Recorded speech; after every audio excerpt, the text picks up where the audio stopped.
శ్రీ గణేశ్వరాయ నమ. శ్రీ గురుభ్యో నమ. జగదంబికాయ నమ. సింహాసనగత సింహాసనగత నిత్యం పద్మాశ్రితకరద్వయ శుభదాస్తు సదాదేవి స్కందమంతా యశస్విని. శ్రీదేవి భాగవతం వింటూ ఉన్నాము. పంచమ స్కందంలో భాష్కల దుర్ముఖ సంహారము, తామ్ర చిక్షుర సంహారము విన్నాము. ఇప్పుడు బిడాల అశిలోమ సంహారము విందాము.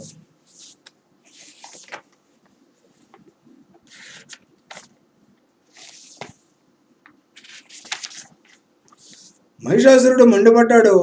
అశిలోమ బిడాలాక్షులను అందరినీ ఒకేసారి దండెత్తి వెళ్ళమన్నాడు. మూలబలం తప్ప తక్కిన సైన్యాన్ని అంతటినీ తీసుకుని దండనాయకులందరూ ఒకేసారి బయలుదేరారు. సింహవాహనం మీద సిద్ధంగా కూర్చున్న మహాదేవిని చూశారు. ఖడ్గ కేటకాది శస్త్రాలను ధరించి అష్టాదశ భుజాలతో వెలిగిపోతూ ఉంది. అశిలోముడు ఒక్కడుగు ముందుకు వేసి చిరునవ్వులు చిందిస్తూ వినయంగా శాంతంగా అమ్మవారిని అడిగాడు. సుందరి, నిజం చెప్పు, నువ్వు ఎవరివి? ఎందుకు వచ్చావు? మేము నీకు ఏమి అపరాధం చేశాము? ఎందుకని మమ్మల్ని సంహరిస్తున్నావు? కారణం చెప్పు.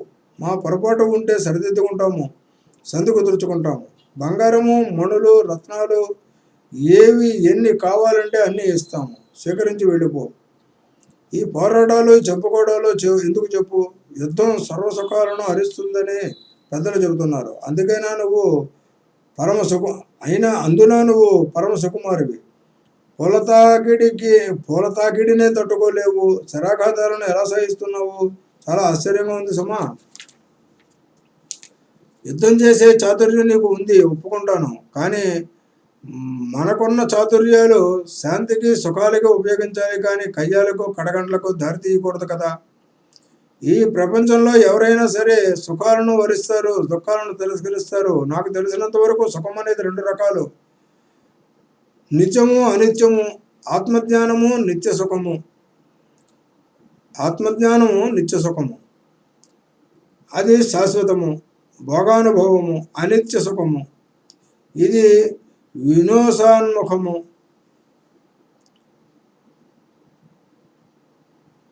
అందుచేత అనిత్యము, అశాశ్వతము ఇటువంటి సుఖ పరిత్యాజ్యమని వేదశాస్త్రాలు ఘోషిస్తున్నాయి. అలా కాక సౌగత మతాన్ని అంటే బౌద్ధం కనుక నువ్వు అంగీకరించినట్లయితే యవన భోగాలను యథేచ్ఛగా అనుభవించును. పరలోకం సందేహాస్పదం, ఉందో లేదో ఎవరికి తెలుసు అనుకుంటే నిరంతరం భోగపరాయణులే భూలోకంలో సుఖపడు, తప్పులేదు. ఈ దేహానికి యవనం అనిత్యము, అది తెలుసుకోవడం అన్ని మతాలకు అవసరము. కాబట్టి పరులను హింసించడము లేదా పీడించడము లాంటి పనులు విడిచిపెట్టు. వాటితో కాలాన్ని వృధా చేసుకోకు. చేతనైనంత మేర సుకృతాలను ఆచరించు. ధర్మార్థ కామాలను పరస్పరం విరోధం లేకుండా చూసుకో. ధర్మబద్ధంగా అర్థకామాలను సేవించు. కళ్యాణి, ధర్మం పట్ల కాసింత మనస్సు పెట్టు, శ్రద్ధ వహించు. నీ పట్ల ఏ విధమైన అపరాధాన్ని ఎప్పుడూ చెయ్యని దైత్యులను దారుణంగా హింసించడం ఏ రకంగానైనా ధర్మం అవుతుందా? ఒకసారి ఆలోచించు. ధర్మానికి దయయే శరీరమని, సత్యమే ప్రాణమని పెద్దలు చెబుతున్నారు. అందుచేత దయను సత్యాన్ని కాపాడడం అవశ్య కర్తవ్యం అంటున్నారు. ఇంతకీ నా ప్రశ్న ఏమిటంటే, దానవులను నువ్వు ఎందుకు సంహరిస్తున్నావో కారణం చెప్పు. నీకేమీ అపరాధం చేశాము? అశిలోముడి తర్కానికి అమ్మవారు స్పందించింది. చెదిరిపోని చిరునవ్వుతో బదులు పలికింది. అశిలోమ, ఇప్పటికీ మీ వాళ్ళు అందరూ నన్ను ఈ ప్రశ్న వేశారు. చెబుతున్నాను విను. ఎందుకు వచ్చానో, ఎందుకు చంపుతున్నానో విను. నేను సర్వకాలాలలోనూ సర్వలోకాలలోనూ సంచరిస్తూ ఉంటాను. ప్రాణకోటి చేసే న్యాయాలను సాక్షిమాత్రంగా చూస్తూ ఉంటాను. నాకు ఎప్పుడూ ఏ రకమైన భోగేచ్ఛ లేదు. లోభం కానీ ఒకరితో వైరం కానీ లేవు. ధర్మం కోసం, సాధు రక్షణ కోసం ఈ ప్రపంచంలో సంచరిస్తూ ఉంటాను. ఇది నా వ్రతము. దీన్ని నిరంతరము పాలిస్తూ ఉంటాను. వేదాలను సాధువులను రక్షించాలంటే అధర్మాలను అసాధువులను సంహరించాలి. ఇందుకోసం ఎన్నో అవతారాలు ధరించాలి. ప్రతి యుగంలోనూ ధరిస్తూనే ఉన్నాను. మీ మహిషుడు దురాచారుడు, దేవతలను హింసించాడు, సంహరించాడు. ఇది తెలుసుకున్నాను. అతడిని సంహరించడం కోసం ఇప్పుడు ఈ అవతారం ధరించి వచ్చాను. ఆ దుష్టుణ్ణి సురశత్రువుని సంహరించి తీరుతాను. నిజం చెప్పాను. ఇక నీ ఇష్టం. నిలబడతావో, కలబడతావో, పరిగెడతావో తేల్చుకో. నీ ప్రభువుకి చెప్పు, వాళ్ళని యుద్ధానికి పంపిస్తాడెందుకు? స్వయంగా రమ్మను, యుద్ధం చేయమను. సంధి చేసుకో తెలిస్తే దేవతలతో వైరం విడిచిపెట్టి మీరెంత శాశ్వతంగా పాతాళ లోకానికి పొండి. ఇంతవరకు దేవతలను జయించి ఏ ద్రవ్యాలను హరించారో అవన్నీ బుద్ధిగా తిరిగి ఇచ్చి మరీ పొండి. పాతాళంలో ప్రహ్లాదుడు ఉన్నాడుగా, అతడితో కలిసి సుఖంగా జీవించండి. జగదంబకు చేసిన ఈ ప్రతిపాదనను అశలోముడు శ్రద్ధగా విని వినయంగా ఆలకించాడు. తన సహచరులతో బిడాలుడితో చర్చించాడు. సంధి విగ్రహాలలో అంటే యుద్ధంతో ఏది ఇప్పుడు మన కర్తవ్యం సలహా చెప్పు అన్నాడు. బిడాలుడు క్షణం కాలం ఆలోచించి, అశలోమ, మన ప్రభువుకి అభిమానం ఎక్కువ. ఈ యుద్ధంలో మరణిస్తాడని అతడికి తెలుసు. అయినా సంధికి ఇష్టపడ్డాడు. చిరుక్షుడితో సహా ఎంతమంది చనిపోయారు. చిక్షురుడితో సహా ఎంతమంది చనిపోయారు. మళ్ళీ మనల్ని యుద్ధానికి పంపించాడు. సంధిని కోరుకునేవాడే అయితే ఇలా చేస్తాడా? దైవాన్ని ఎవడో తప్పించలేడు. అదీకాక మనం సేవకులం. ప్రభు ఏది ఆజ్ఞాపిస్తే అది చేయడం మన ధర్మం. సొంత ఆలోచనలు కానీ మానాభిమానాలు కానీ మనకు పనికిరావు. సూత్రధారుడు ఆడించినట్టల్లా తోలుబొమ్మలు ఆడవలసిందే కదా. సేవావృత్తి కడంగడు దుస్సాధ్యం సుమా. మహిషాసురుడి సన్నిధికి వెళ్ళి ఈ కఠోర విషయాన్ని నువ్వు కానీ నేను కానీ చెప్పగలమా? రత్నరాశులు ధనరాశులు దేవతలకు సమర్పించి పాతాళానికి పారిబొమ్ముని మహాదేవి సంధి ఒడంబడిక చేసిందని ప్రభువుకి ఎలా చెప్పగలం? సత్యము అసత్యము ప్రభువులకు ఎప్పుడూ ప్రియమే చెప్పాలి. హితం కలిగిస్తుంది కదా అని అప్రియం చెబితే మన పని అయిపోయిందే. అప్రియమైన సత్యం చెప్పవలసి వచ్చినప్పుడు మౌనంగా ఉండిపోవడం బుద్ధిమంతుల లక్షణం. రుచించని మాటలతో ప్రభువును ప్రబోధించడం ఎంతటి వీరులకైనా శ్రేయస్కరం కాదని నీతిశాస్త్రం చెబుతోంది. హితం పలకడానికి మీ నిర్ణయం ఏమిటని అడగటానికి కానీ మనంతటా మనం ప్రభు సన్నిధికి వెళ్ళనే కూడదుట. పిలిస్తేనే వెళ్ళాలి, అడిగితేనే చెప్పాలి, చెబితేనే వినాలి. లేకపోతే ప్రభువులకు కోపం వస్తుంది. ప్రాణాలను తృణప్రాయంగా భావించి మరణానికైనా సిద్ధపడి మీ స్వామి కార్యాన్ని నెరవేర్చడం ఒక్కటే సేవకుల కర్తవ్యం. రాజనీతి ఇంతే చెబుతోంది అన్నాడు బిడాలుడు. ఇద్దరు ధనుర్బాణాలను ధరించి యుద్ధానికి సన్నద్ధమయ్యారు. ముందుగా బిడాలుడు 7 బాణాలను సంధించి మహాదేవి మీదకు విడిచిపెట్టాడు. అశలోముడు దూరం తొలగి ప్రేక్షక పాత్ర వహించాడు. జగదంబ ఆ బాణాలను తుత్తినలు చేసింది. వజ్ర కఠోరాలను మరో 3 బాణాలతో బిడాలను గాయపరిచింది. బాధ తట్టుకోలేక బిడాలుడు కళ్ళు తిరిగి మూర్చపోయాడు. మరింక మూర్చ నుండి తేరుకోలేదు. దైవయోగం వల్ల తేలికగా మరణించాడు. అశలోముడు ధనుష్టంకారం చేస్తూ రథం మీద దూసుకు వచ్చాడు. స్థిరంగా నిలబడి కుడి చెయ్యి పైకెత్తి దేవి దానవులంతా నీ చేతిలో మరణిస్తారని నాకు తెలుసు. అయినా నేను యుద్ధమే చెయ్యాలి. పరాధీనుణ్ణి. మహిషాసురుడు వట్టి మందబుద్ధి. హితాహితాలు ప్రియాప్రియాలు తెలుసుకోలేడు. అతడి ఎదుట అప్రియమైన హితాన్ని నేనే చెప్పలేను. చెప్పినా వినిపించుకుంటాడనే నమ్మకం నాకు లేదు. శుభమో అశుభమో వీరోచితంగా మరణించడమే నా ధర్మము. దైవం అన్ని వేళలా అన్నింటా గొప్పది. పౌరుషం నిరర్థకము. కాబట్టి ఎంతటి మహావీరులైన దానవులు నీ చేతిలో మరణిస్తారు అంటూనే శరవృష్టిని కురిపించాడు. జగదీశ్వరి ముఖం కోపంతో ఎర్రబడింది. ఎర్ర కలువలాగా భాషించింది. ధీటుగా తీవ్రాశ్రుగాలు కురిపించింది. అశలోముడి శరీరం క్షణంలో రక్తసిక్తమైంది. పుష్పించిన కింసువృక్షం అయ్యాడు. లోహమయమైన 1000 మణుగుల బరువున్న మహాగదను చేతబట్టి అసులోముడు అమ్మవారిపై దూసుకు వెళ్ళాడు. సింహ శిరస్సును బలంగా కొట్టాడు. అది చలించలేదు. భీకరంగా గర్జించి పంజా విసిరింది. రాక్షసుడి వక్షస్థలం చీరుకుపోయింది. గద చేతి నుంచి గద జారిపోయింది. తూలిపడ్డాడు. గద ఆసరాగా నిలబడి బంతిలాగా లంఘించి సింహశిరస్సుపై నిలబడ్డాడు. గదతో అమ్మవారిని కొట్టబోయాడు. అంతలో ఒక మెరుపుల ఖడ్గదారం మెరిసింది. అసులోముడి తల బంతిలా ఎగిరిపోయింది. సింహం తల విసిరింది. రాక్షసుడి కళేబరం అల్లంత దూరాన పడింది. కాసేపటికి దబేలమన్న శబ్దం వినపడింది. అంతా రెప్పపాటు కాలంలో జరిగిపోయింది. దేవతలు జయ జయధ్వానాలు చేశారు. జగదంబకును స్తుతించారు. కిన్నెరలో ఆనంద నృత్యం చేశారు. దేవదందువులు మారుమోగుతూ ఉన్నాయి. చచ్చిన రాక్షసులు చావగా మిగిలిన వారిని సింహం చీల్చి చెండాడి ఆకలి తీర్చుకున్నది. రణరంగం నిశ్శేషమైంది. ఎలాగో తప్పించుకుని పారిపోయిన ఒకరిద్దరు విలపిస్తూ మహేషుడికి విషయం వివరించారు. అసులోమ బిడాలుడు నేతలయ్యారు. మిగిలిన వారిని సింహం భక్షించి వేసింది. మహాప్రభు, మమ్మల్ని నువ్వే కాపాడాలి అంటూ బావురమన్నారు. మహిషాసురుడు మనసు కలత చెందింది. చింతాకులుడయ్యాడు. కులితుడయ్యాడు. దుఃఖం పెళ్ళుబికి వచ్చింది. అయినా నిగ్రహించుకున్నాడు. దారుకుడిని పిలిచాడు. సంగ్రామిక రథం సిద్ధం చేసి తెమ్మన్నాడు. 1000 గాడిదలు పూంచిన రథం అది. పతాకధ్వజ విభూషితము, వివిధాయుధ పరిపూర్ణము, తళతళలాడుతూ ఉన్న దృఢమైన చక్రాలు. సూతుడు రథం తెచ్చి గుమ్మం ముందు నిలిపాడు. సిద్ధమని విన్నవించాడు. మహిష మహాలక్ష్మి సంవాదం. మహిషుడు బయలుదేరబోతూ క్షణకాలం ఆలోచించాడు.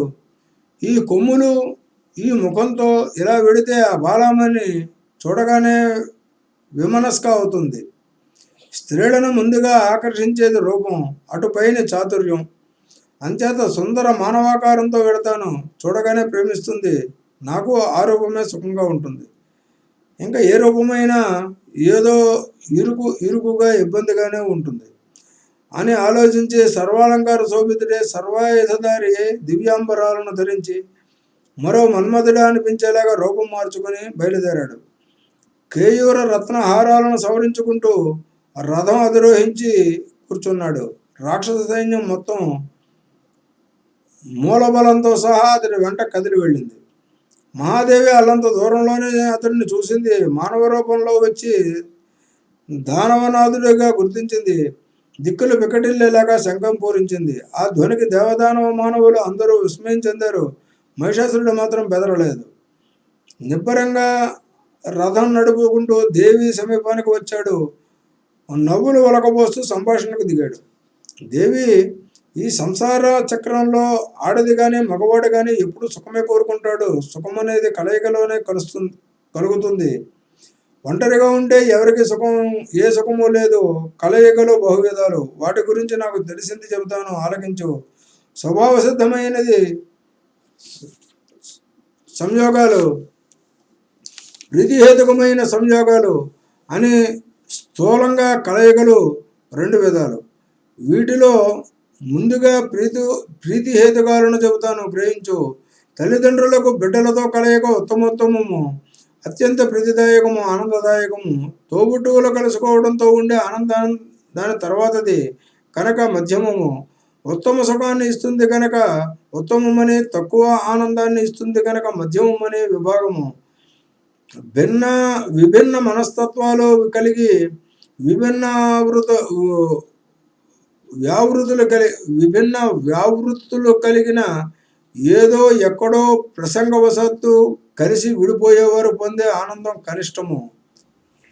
ఇక స్వాభావిక సుఖాలలో అత్యుత్తమమైనది నవవయస్కులై సుందరీమణుల సంగమమే. ఇది అత్యుత్తమ సుఖం ఇస్తుంది కనుక దీన్ని అత్యుత్తమ సంయోగం అంటున్నాను. చాతుర్యము, రూపము, వేషము, వయస్సు, కులశీల గణాలు ఇత్యాదుల వల్ల స్త్రీ పురుషులకు పరస్పరము ఆనంద సముత్కర్ష కలుగుతుంది. అందుచేత ఓ చారులోచన, మహావీరుడనై నన్ను వరించావంటే అత్యుత్తమ సౌఖ్యాలను పొందుతావు, ఆనందిస్తావు. నేను నానావిధ రూపాలను స్వేచ్ఛగా ధరించగలను. ఇంద్రాది దేవతలను రణరంగంలో మట్టి కనిపించాను. నాకున్న ధన సంపద కానీ రత్న రాసులు కానీ మరెక్కడా లేవు. వాటినన్నింటినీ హాయిగా అనుభవించు. నీ ఇష్టం వచ్చిన వారికి దానం చెయ్యి. సుందరి, నువ్వు నా పట్ల మహిషవి, నువ్వు నా పట్టమహిషివి, నేను నీ దాసుణ్ణి. ఈ క్షణం నుంచి నీ ఆజ్ఞలను శ్రద్ధా వహిస్తాను. అవును, నువ్వు అన్నట్టు దేవతలతో శత్రుత్వం పూర్తిగా వదులుకుంటాను. సంశయించకు, నా మాట నమ్ము. నీకు ఏది సుఖమో ఏది ఆనందదాయకమో అదే చేస్తాను. విశాలాక్షి, నీ కనుసన్నలలో మెలుగుతాను. నువ్వు చెప్పినట్టు చేస్తాను. ఓ కలభాషిణి, నీ సౌందర్యానికి సమ్మోహితుడయ్యాను. నా మనస్సు నీకు లొంగిపోయినది. ఆతురుడనే నిన్ను శరణు వేడుతున్నాను. కామబాణపీడుతనే ప్రసన్నుడిగా నీ సన్నిధికి వచ్చాను. రంభోరు, నన్ను దయచూడు, నన్ను కాపాడు. శరణాగత రక్షణము ధర్మంలోకెల్లా ఉత్తమోత్తమ ధర్మం కదా. ఓ కృసోదరి, ఓ అసితాపాంగి అంటే కాటకు చూపులు, నీ వాణ్ణి, నీ సేవకుణ్ణి, నా ప్రాణాల మీద ఒట్టు, మాట తప్పను. ఆయుధాలన్నీ వదిలేసి నీ పాదాలకు మొక్కుతాను. ఓ తన్వంగి, దయచూడు. మన్మధుడి బాణాలకి తాడికి తట్టుకోలేకపోతున్నాను. ఓ సౌందర్య పరమావధి, నా జన్మలో ఇంతటి వరకు ధైర్యం అంటే ఏమిటో ఎరగను. బ్రహ్మాదులను కూడా నేను దేనికి వేడుకోలేదు. నా చరిత్ర ఏమిటో, రణరంగంలో నా కథ ఏమిటో వారు ఎరుగుదురు. అలాంటి నేను ఇప్పుడు నీకు దాసుని అయ్యాను. కాళ్ళ వేళ్లపడి బతిమాలుతున్నాను. భామిని, ఒకసారి నా ముఖం చూడు, అనుగ్రహించు. ఇలా మహిషాసురుడు ఏదో మైకం కమ్మిన వాడిలాగా కామాతురుడే పలవరిస్తూ ఉన్నాడు. మహాదేవి బిగ్గరగా నవ్వింది, ప్రవహిస్తూ బదులు పలికింది, అనునయంగా మాట్లాడింది. దైత్య, పరమ పురుషుని తప్ప నేనెవరిని వాంఛించను. అతడి ఇచ్ఛను నేను సకల జగత్తును సృష్టిస్తూ ఉంటాను. ఆ విశ్వాత్మకుడు నన్ను సంరక్షిస్తూ ఉంటాడు. అతడు పురుషుడు, నేను ప్రకృతిని. అతడి సాన్నిధ్యం వల్లనే నాలో చైతన్యం శాశ్వతంగా నిలుస్తుంది. స్వతసిద్ధంగా నేను జడాన్ని.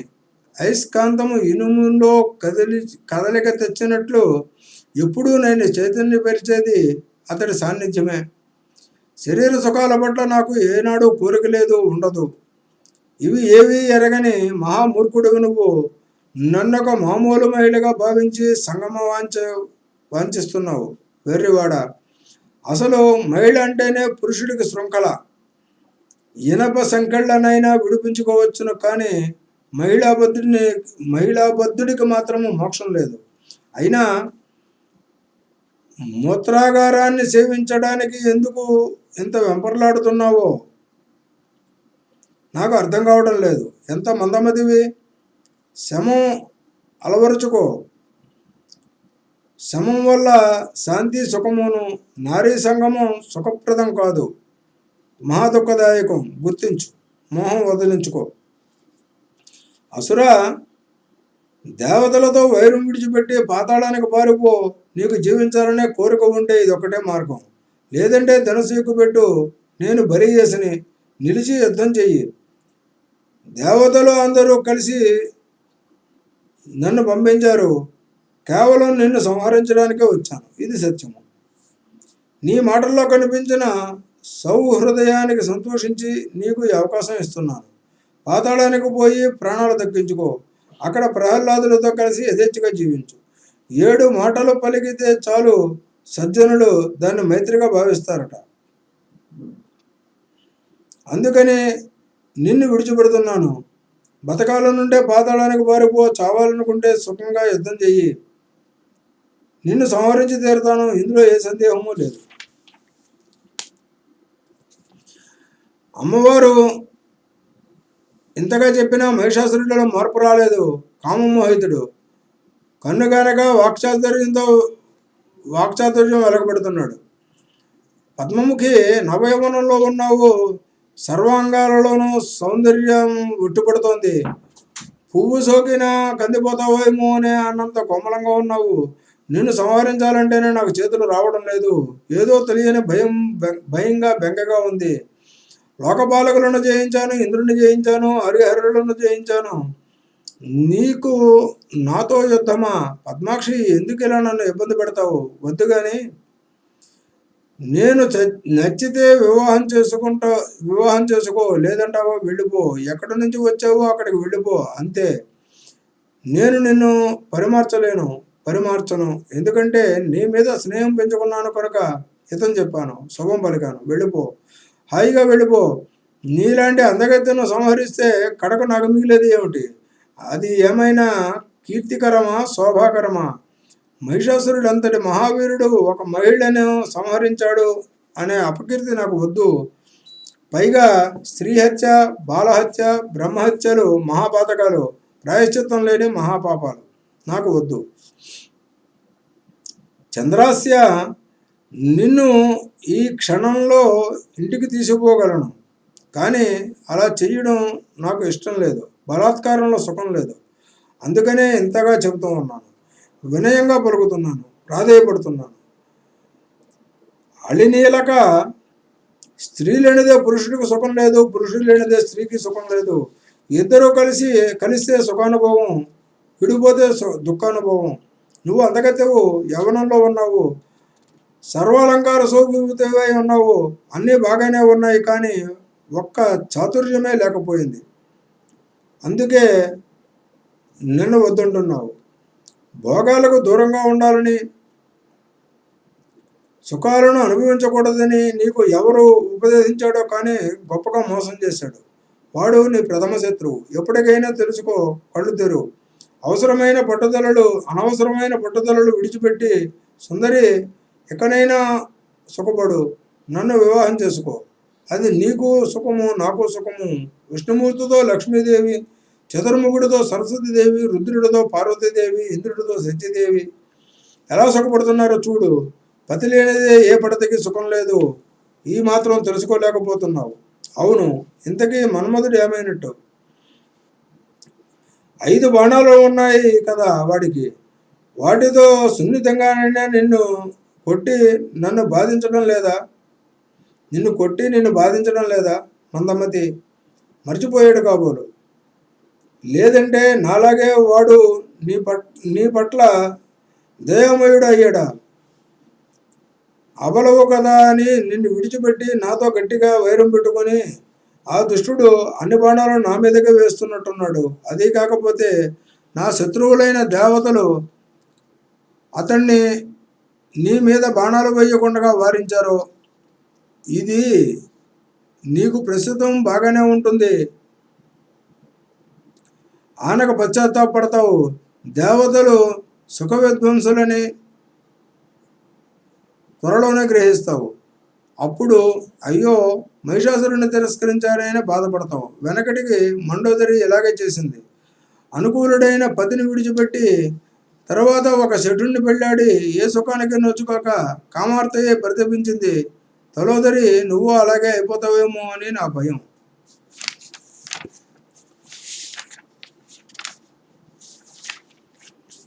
మహిషుడు చెప్పిన మండోదరి వృత్తాంతం వచ్చే భాగంలో విందాము. స్వస్తి. శ్రీ జగదంబార్పణమస్తు.